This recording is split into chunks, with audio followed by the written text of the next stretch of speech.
Yeah, an absolute track meet for Mason, their final game of the season, taking on New Mexico Highlands. Gavin Herbert making his first home start since 2020 was impressive, too. A nice pass to Dagan Ranks, playing his final game as a Mav. He returned an onside kick for a touchdown later in the game. Shout out to him, and shout out to this throw. Herbert puts it on a dime for David O'Connell. Mavs, they strike first 7-0. Cowboys' next play from scrimmage goes just about the way Mavs Stampede would want. Quarterback goes for the pump fake. The ball hits the turf. Caden Stewart says thank you very much.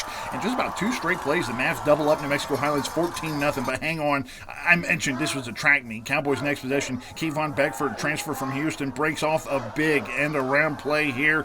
Takes it all the way down to the Mesa 20 shortly after. Malachi Rango reaches across the plane. Cowboys cut the deficit to 7 and getting some help from their defense. Keep your eye on number 20 here on the near side. Tavian Wells bringing the pressure, swats the ball and recovers it in just a few motions, giving the Cowboys the ball back. And the Cowboys, they make them pay. A couple third down conversions on this drive here is one of them. Then Gage Guardiola throws across the middle. A nice catch from Cameron High. We are tied at 14. But did I mention it was a track meet? Watch Herberg on the keeper all the way here on this one. Catches 1 Cowboy reaching, 2 Cowboys reaching, making a hat trick. Takes Herbert all of 7 seconds to go 50 yards. 21-14 Mavs lead, but not for long. The Cowboys' next possession. Guardiola finds Nick McTeer. Highlands responds with a big play. 65-yard touchdown here.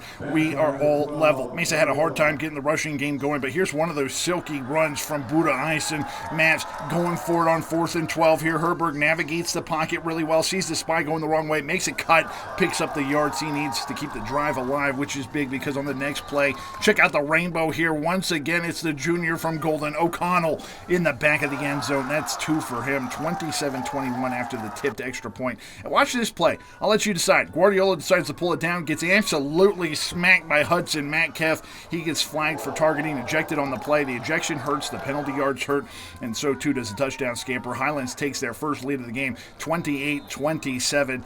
That 1-point lead short-lived too because it was a short clock. Mesa brought it. 3rd and 14, not a problem. Herberg rolls to his left, fires. Isaac Maestas, the senior out of Pali, keeps the drive going, and that's big because 2 plays later, Herberg has all day in that pocket. He says, all right, let me see if I can find any receiver behind the coverage. Lets it fly, and sure enough, that's Trey Windham coming down with it. Second half, all Mavericks 56-36. CMU earns their 9th straight win against the Cowboys. Herbert 321 yards in the air, 4 passing touchdowns, 1 rushing. Mavs finished the year 4-6. Mike Kretz, KREX 5 Sports.